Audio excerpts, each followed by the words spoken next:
बिस्मिल्लाहिर्रहमानिर्रहीम, अस्सलाम वालेकुम। आज 25 मई है और दिन है मंगल का। बहुत सी पॉलिटिकल डेवलपमेंट्स हो रही हैं, बहुत सी जुडिशल डेवलपमेंट्स हो रही हैं, अदालती मामलात में बहुत बड़ी बड़ी जो है वो पेशरफ्त सामने आ रही है, डेवलपमेंट सामने आ रही हैं। इन तमाम चीज़ों पर बात करेंगे। गो कि आपने देखा कि एहतिकाफ़ से आने के बाद भी मैं उस तरह से एक्टिव नहीं था, यूट्यूब के ऊपर वीडियोज़ नहीं कर पा रहा था। उसकी रीज़न ये है कि मेरी जो मिसेज़ हैं उनका कोविड पॉजिटिव था, तो अब अल्हम्दुलिल्लाह उनका कोविड नेगेटिव हो गया, तो मैं कुछ घर में भी बिज़ी था।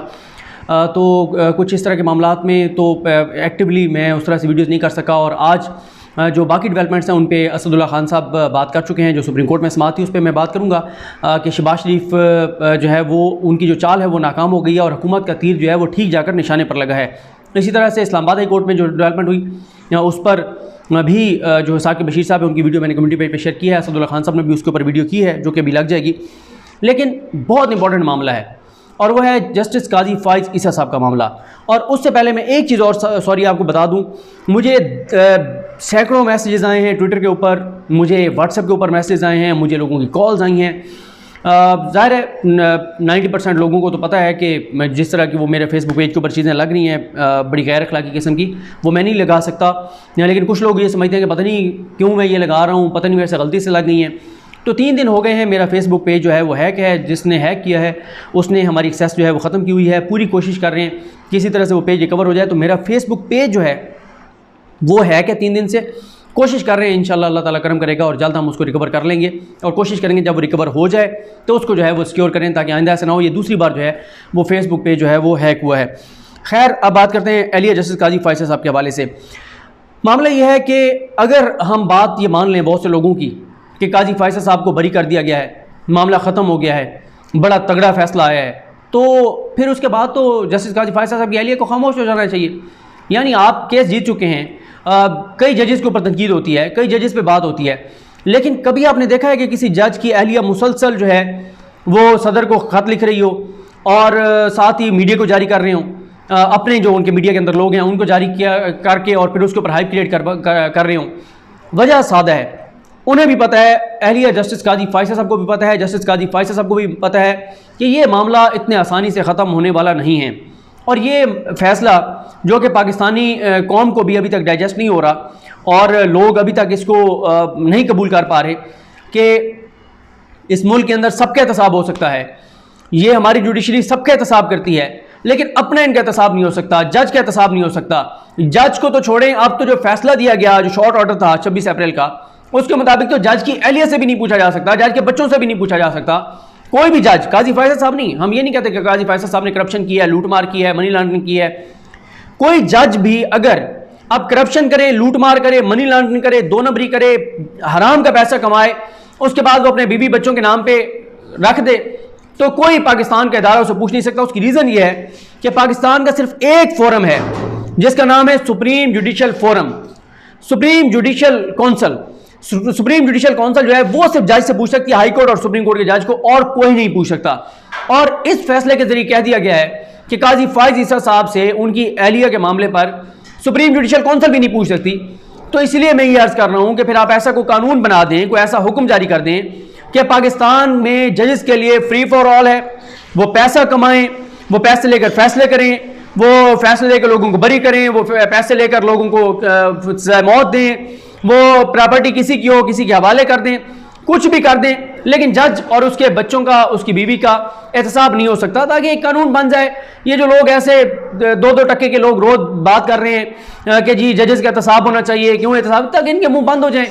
कानून बन जाएगा ना, कानून बन जाएगा कि जज जो है वो इस्तिस्ना है उसको पाकिस्तान में, उससे सवाल नहीं हो सकता, तो बात खत्म हो जाएगी। जनाब, ये एक इंटरव्यू दिया इंडिपेंडेंट उर्दू को सदर पाकिस्तान आरिफ अलवी साहब ने, और उसमें कोई गलत बात उन्होंने नहीं की, उन्होंने फैसले में कोई बात नहीं की। उन्होंने उनसे सवाल किया, हारून रशीद साहब ने जो कि इंडिपेंडेंट उर्दू के हैं, उन्होंने सवालात किए, आरिफ अलवी साहब ने उसके जवाब दिए, जिसमें आरिफ अलवी साहब ने कहा कि मेरे पास क्या ऑप्शन था। एक जज का एडमिटेड फैक्ट है कि 3 प्रॉपर्टी सामने आई हैं, मेरे पास मामला आया, मैंने रेफरेंस सुप्रीम जुडिशल काउंसिल को भेज दिया। सुप्रीम जुडिशल काउंसिल ही वो फोरम है जिसने जजेस का एहतसाब करना है और जजेस ही उसमें बैठे हुए हैं, कोई ब्यूरोक्रेट नहीं है, कोई सियासतदान नहीं है, कोई जर्नैल नहीं है, कोई और बंदा नहीं है। जजेस ने ही अपने भाई जजेस का एहतसाब करना है, और वही जजेस जो सारे दिन इकट्ठे बैठे होते हैं, जो रहते हैं कॉलोनी में हैं, जो बैठते एक बिल्डिंग में हैं, जिनका जजेस का क्योंकि ज़ाहिर है बाकियों के साथ इंटरेक्शन का नहीं होता, उनका आपस में इंटरेक्शन होता है सारा दिन। तो अगर एक जज अपने उन जजेस को जवाबदेह नहीं है जिनके साथ वो 24 घंटे बैठता है, तो फिर तो बात ही खत्म हो गई। तो आरिफ अलवी ने यही कहा, उसने कहा मैं क्या करता, एडमिटेड फैक्ट है। क्या काजी फैसल साहब ने इनकार किया कि ये 3 प्रॉपर्टीज उनकी अहलिया की नहीं है? क्या उनकी अहलिया ने ये इनकार किया है कि ये प्रॉपर्टीज उनकी नहीं है? जब ये एडमिट कर लिया है तो अब मनी ट्रेल तो देनी पड़ेगी, देनी चाहिए। बाकी पब्लिक ऑफिसर होल्डर दे मनी ट्रेल, जज नहीं दे सकता, जज से नहीं पूछा जा सकता। तो ये कैसे पाकिस्तानी कौम इस फैसले को डाइजेस्ट करेगी और कबूल करेगी? ये नहीं हो सकता। और मैं आपको एक बात बता दूं, हुकूमत के ऊपर बहुत ज़्यादा दबाव है, इमरान खान हुकूमत के ऊपर बहुत ज़्यादा दबाव है, अवाम का दबाव है, किसी इदारे का दबाव नहीं है। अवाम इमरान खान से पूछ रही है कि इमरान खान साहब, आप कहते हैं कि मेरी हुकूमत चली जाती है तो चली जाए, मैं ब्लैकमेल नहीं हो सकता, मैं एहतसाब के नारे से पीछे नहीं हट सकता, और आप इस फैसले को आराम से जो है वो कबूल कर लेंगे, आप कोई इसके ऊपर कोशिश नहीं करेंगे कि आप जो है वो कोई इक़दाम करें। गो कि हुकूमत का ये है कि वो मुसलसल इस पर इंतज़ार कर रहे हैं तफसीली फ़ैसले का या और डेवलपमेंट्स का आगे क्या होता है। मुख्तलिफ ऑप्शन ज़ेर गौर थे, कई बार आपको मैं अपनी वीडियोज़ में बता चुका हूँ। अदील वड़ाइच साहब के साथ भी रात वीडियो की आज ही बल्कि लगी शहर इक़्तिदार में। तो हुकूमत बहरहाल इतना आसान नहीं है कि हुकूमत भी इस फैसले को इतनी आसानी से जो है वो यानी क्या लफ्ज़ इस्तेमाल करूँ कि हुकूमत बहरहाल ये नहीं हो सकता कि हाँ ठीक है एक फ़ैसला आ गया बस बात खत्म होगी, ऐसा नहीं हो सकता। कि अगर ये फ़ैसला इस तरह से बरकरार रहा तो जुडिशरी की तो जो रईस साख थी वो भी ख़त्म हो गई है, लेकिन हुकूमत के ऊपर बहरहाल बहुत दबाव है। हुकूमत को कोई ना कोई कोशिश तो करनी चाहिए, कुछ तो करें ना। आप अपने आप को तो क्लियर करें कि जी एक फ़ैसला आया, हमने ये उसके ऊपर किया, हमने ये कोशिश की, हमने ये कोशिश की, चाहे वो नया रेफरेंस बनाना है, चाहे वो दोबारा अदालत से रजू करना है, चाहे वो तफसीली फ़ैसले के बाद कुछ करना है, लेकिन कुछ ना कुछ आपको करना पड़ेगा, वरना अवाम आपको कभी भी हुकूमत को भी माफ़ नहीं करेंगे कि आपने एक ऐसे फ़ैसले के ऊपर जिसके ऊपर पूरा पाकिस्तान हैरान भी है, परेशान भी है, और आप हाथ पे हाथ रख के बैठ गए। तो जनाब ये सरीन ऐसा साहब ने ख़त लिखा है सदर पाकिस्तान को, और उन्होंने सदर पाकिस्तान को मुखातिब करते हुए कहा कि जब आपका रेफरेंस मेरे खामिद के ख़िलाफ़ और मेरे खामिद की पेटिशन ज़ेर अल्तवा थी, यानी जो आपका रेफरेंस था और मेरे खामिद की पेटिशन थी, जब वो ज़ेर अल्तवा थे तो आपने कम से कम 3 इंटरव्यूज़ दिए। ये इंटरव्यूज़ सदर हाउस में दिए गए। आपने ये इंटरव्यूज़ देकर ईमान सदर और अपने दफ्तर के हलफ की खिलाफवर्जी की है। आपने केस पर असरअंदाज होने की कोशिश की। आपने हम पर हुकूमती असर रसूख और बदनामे ज़माना मीडिया पर्सनस और प्रॉक्सी से हमला किया। मेरे खामिद ने मुझे कहा कि मैं जवाब ना दूं क्योंकि मुकदमा ज़ेर अल्तवा है, लेकिन आप में से किसी ने भी कानूनी जो हमारा एक आप समझें कि वो कह रही हैं कि जो हमारा इस्तेहकाक था, इख्तियार था, हमारा हक था, हमने वो इस्तेमाल किया। अदालत में मामला था, एक अदालत का एहतराम होता है कि वहाँ मामला सब जुडिस है, लेकिन उसके बाद आपने उन चीज़ों का ख्याल नहीं रखा और आप मुसलसल इंटरव्यूज़ देते रहे। सरीन ऐसा साहब ने कहा कि 2 दर्दनाक और अज़ियतनाक सालों तक मैं और मेरे वालिद ने खामोशी से वक्त गुजारा, तो आप तमाम लोगों ने मेरे वालिद को शिकस्ता दिल के साथ कब्र की तरफ धकेला। जनाब सदर, 19 जून 2020 को आपका रेफरेंस रद्दी की टोकरी में फेंक दिया गया, लेकिन उस वक्त से अब तक किसी अहदेदार ने झूठ बोलने पर माफ़ी नहीं मांगी। ये वो झूठ थे जो फैलाए गए और उसकी वजह से हम मुतासिर हुए। यहाँ मैं आपको ये बता दूं कि 19 जून का जो फैसला था, जो 10-0 से आया, 10 के 10 जजेस ने रेफरेंस को ऐश कर दिया, ख़त्म कर दिया। इस बुनियाद पर 7 जजेस ने कहा कि मैलाफाइडी इन लॉ है, कानून जो है वो जिस तरह से कानून का इस्तेमाल किया गया ऐसे नहीं हो सकता था। लेकिन मैलाफाइडी इन फैक्ट साबित नहीं हुआ था। जो काजी फैज़ा कहते थे कि फौज ने मेरे ऊपर रेफरेंस बनवाया है, मैंने फैज़ाबाद धरने केस का फैसला दिया इसलिए ये सारा कुछ हुआ है, वो चीज़ें साबित नहीं हुई थी। प्रॉपर्टी एडमिटेड फैक्ट था। आप आज भी मानते हैं कि प्रॉपर्टी हमारी है, आज भी प्रॉपर्टी आपके पास है, तो जवाब तो आप नहीं देने। फिर वो कहती हैं कि एक और प्रॉक्सी ये थी कि मिर्ज़ा इफ्तिखारुद्दीन जिसने कहना शुरू कर दिया था कि मेरे खामिद को कत्ल किया जाना चाहिए। आपने और आपकी गवर्नमेंट ने उसे यानी मिर्ज़ा इफ्तिखारुद्दीन को दहशतगर्दी का प्रोपेगेंडा करने की इजाज़त दी। अच्छा, इफ्तिखारुद्दीन मिर्ज़ा साहब जो हैं उनका आज भी आप क्लिप उठा के देख लें, उन्होंने क्या कहा है। उन्होंने कहा है कि इस मुल्क में जो भी करप्शन करता है, जो भी चोरी करता है, चाहे वो कोई भी हो, उसको उल्टा लटकाना चाहिए। और ये बात तो तयशुदा है, पाकिस्तान में जो इस तरह के जराइम में बच्चों के साथ ज्यादती के वाक़यात हों, करप्शन और लूट मार हो, चाहे वो करप्शन कोई जज करे, वो जर्नैल करे, जर्नलिस्ट करे, जो सियासतदान करे, हुक्मरान करे, जो भी कोई वजीर मुशीर कोई भी करे करप्शन, कोई पुलिस वाला हो, कोई भी करप्शन करने वाला हो, जब तक आप लोगों को ऐसे कानून बना के सरेआम नहीं लटकाएंगे, इस मुल्क से, इस मुआशरे से करप्शन खत्म नहीं हो सकती। आप देख लें, नीचे से लेके और ऊपर तक हर जगह करप्शन है। 98 बहुत से महकमों में तो 90% लोग करप्ट बैठे हुए हैं। तो आप कैसे इस करप्शन को खत्म करेंगे? इस तरह आप नहीं करप्शन खत्म कर सकते कि आप लोगों को समझाएं, बताएं कि देखो यार करप्शन बुरी बात होती है, देखो इससे गुनाह मिलता है, यार पैसे नहीं लेने चाहिए, यार तुम्हें कब्र में अजाब होगा। इन चीज़ों से नहीं होने वाले। जब तक आप लोगों को नहीं लटकाएंगे, जब तक सख्त सजाएं नहीं देंगे, करप्शन इस मुआशरे से ख़त्म नहीं हो सकती। बाकी आप ड्रामे करते रहें, बातें करते रहें। कानून जो इस वक्त मौजूदा कानून है ये नाकाम हो चुका है। मौजूदा आपका जो आइन है इसके अंदर कुछ भी नहीं है, या तो उसके ऊपर अमल नहीं हो रहा, या उसके अंदर सजाएं सख्त नहीं है, या उसके अंदर तरीक़ाकार ठीक नहीं है। कुछ ना कुछ आपको करना पड़ेगा। इस सिस्टम के जरिए जिस तरह से ये निज़ाम चल रहा है, ये निज़ाम नहीं चल सकता। ना ये एहतसाब का निज़ाम चल सकता है, ना ये इस तरह से हुकूमतें हो सकती हैं, ना इस तरह से अवाम की तकदीर बदली जा सकती है। जिस तरह से हमारा ये पार्लिमानी सिस्टम चल रहा है और जिस तरह से हमारे ये इदारे काम कर रहे हैं, जिस तरह से हमारी अदालतें काम कर रही हैं, इस तरह से पाकिस्तान जो है वो ठीक होने वाला नहीं है। पाकिस्तान को एक मेजर जो है वो सर्जरी की ज़रूरत है।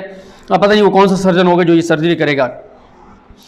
आप जनाब वो कहती हैं कि मेरी तरफ से जो नज़रसानी की दरख्वास्त दायर की गई, जिसमें आप भी फरीक थे, यानी सदर पाकिस्तान को कह रही हैं आप भी फरीक थे, उसके फ़ौरन बाद बदनीयती पर मबनी मीडिया और सोशल मीडिया मुहिम एक बार फिर शुरू की गई। मेरे शोर केस की समाअत बराह रास्त टेलीकास्ट होते देखना चाहते थे ताकि आवाम खुद फैसला करें, लेकिन सरकारी वकला जो कि आपकी नुमाइंदगी कर रहे थे और गवर्नमेंट ने भी इस कानूनी दरख्वास्त की मुखालफत की। ताहम सच को छुपाने के हवाले से आपकी गवर्नमेंट की ख्वाहिश है कि जो ख्वाहिश थी आपकी कि सच सामने ना आए, तो आप उससे बच गए हैं। यानी अगर वो लाइव टेलीकास्ट होती तो लोग सच देखते। फिर वो कहती हैं कि कुछ लोगों ने सुप्रीम कोर्ट के इस फैसले को, ये जो भी फैसला आया, इस फैसले को मानने से इनकार करते हुए जजेस और हम पर कड़ी तनकीद की। पेशा वाराना तौर पर वीडियोस बनाई गई, बड़े प्रोफेशनल तरीके से वीडियोस बनाई गई, जिनके प्रोड्यूसर्स उनका क्रेडिट लेने से भी शर्मसार थे, और बड़े बुज़दिलाना तरीके से जो है वो स्पॉन्सर्ड वीडियो भी बनाई गई, फैलाई गई। और इन वीडियोस में कुछ नौजवान लड़कियां जो हैं वो नज़र आ रही हैं, जिनको मैंने कभी कमरा अदालत में नहीं देखा, लेकिन वो जजेस को जो है वो सबक सिखा रही थी, बता रही थी कि आपको ये करना चाहिए था, ये करना चाहिए था, ये करना चाहिए था। मैं अगली वीडियो में आपको बताऊंगा कि ये किन लड़कियों की तरफ, किन ख़वातीन की तरफ ये इशारा किया जा रहा है, किन एंकर की तरफ इशारा किया जा रहा है। सरीन ऐसा साहबा के मुताबिक ट्विटर अकाउंट्स जो कि ज़्यादातर झूठे हैं, उनसे भी झूठ फैलाया गया, क्योंकि अक्सरियत में अल्फाज की गलतियाँ थीं, कुछ लफ्ज़ मुश्तरक थे। जो एक तरह का पैगाम जारी किया जाता है उसके अंदर जैसे कुछ चीज़ें मुश्तरक होती हैं। उन्होंने कहा कि अनवर मंसूर जो है उसने MQM के वज़ीर दिफा, MQM के वज़ीर फ़रोग नसीम की मौजूदगी में अदालत के अंदर झूठ बोला, और बाद में जब सुप्रीम कोर्ट ने सवाल किया तो अपने बयान से मुकर गए थे। सरीन ऐसा ने कहा कि जनाब सदर, जैसा कि आप और मिस्टर इमरान खान भी मेरी नज़रसानी दरख्वास्त में फरीक थे, आप लोग अदालत में मुझे जवाब देने के लिए नहीं आए, और ना ही वज़ीर आज़म की आवाज़ कहीं नज़र आई। उसने उस जेंटलमैन को इंटरव्यू के लिए बुलाया जिसने एक मुतफरिक दरख्वास्त दायर की थी, लेकिन उसके पाँव भी ठंडे हो गए और वो अदालत में नहीं आया। एक वकील ने रातों रात पेशा वराना वीडियोस बनाने की महारत हासिल की थी। इमरान खान और उसके खुद साख्ता इंटरव्यूज़ करने वाले बड़ी बड़ी बातें करते रहे और झूठ बोलते रहे। उसके बावजूद केस खत्म हो चुका, हमें बाइज्जत बरी कर दिया गया है। और वो फिर आगे इमरान खान के हवाले से कहती रही कि अभी आपने 19 मई को एक इंटरव्यू दिया इंडिपेंडेंट उर्दू को, जिसमें आप अभी तक रेफरेंस का जवाब पेश करने की कोशिश कर रहे थे। क्या आपका हलफ आपको इस बात की इजाज़त देता है? मुझे उम्मीद है कि आप मेरे साथ ये बात शेयर करते हुए माइंड नहीं करेंगे कि मुझे अपने तलबा को क्या बताना चाहिए कि आपको जो है वो जब आप गलत साबित हो गए तो फिर भी आपको इस तरह से बातें करनी चाहिए, आपको खड़े रहना चाहिए अपनी बात पर, जो कि आपकी बातें गलत साबित हो गई हैं। क्या आपको माफ़ी नहीं मांगनी चाहिए? क्या आपने गलत किया था? तो ये जनाब सरीन ऐसा साहब ने ख़त लिखा है। इससे पहले भी वो कई ख़त जो है वो सदर पाकिस्तान को लिख चुकी हैं, गाजी फैसल साहब भी लिख चुके हैं। तो ये जनाब ख़त यही बताता है कि सब ओके नहीं है, सब ठीक नहीं चल रहा। किसी भी वक्त कोई भी बड़ी ख़बर और बड़ी डेवलपमेंट सामने आ सकती है, और इसके लिए इंतज़ार हम सबको करना होगा। हुकूमत क्या करती है, किस तरह करती है, क्योंकि बहरहाल ये फ़ैसला जो है वो हुकूमत कभी भी कबूल नहीं कर सकती। और जो इमरान खान साहब कुछ लोगों से मिले, जो उन्होंने बातें की, उनसे भी यही पता चला है कि इमरान खान साहब इस फैसले से हरगिज़ खुश नहीं हैं और मुख्तलिफ़ कानूनी ऑप्शंस पर जो है वो गौर किया जा रहा था, किया जा रहा है, उनकी डेवलपमेंट क्या सामने आती है, उसके लिए आपको और मुझे इंतज़ार करना होगा। मुझे अपनी दुआ में याद रखें। अलकरीम हम सबका हामी नासरुक। अल्लाह हाफ़िज़।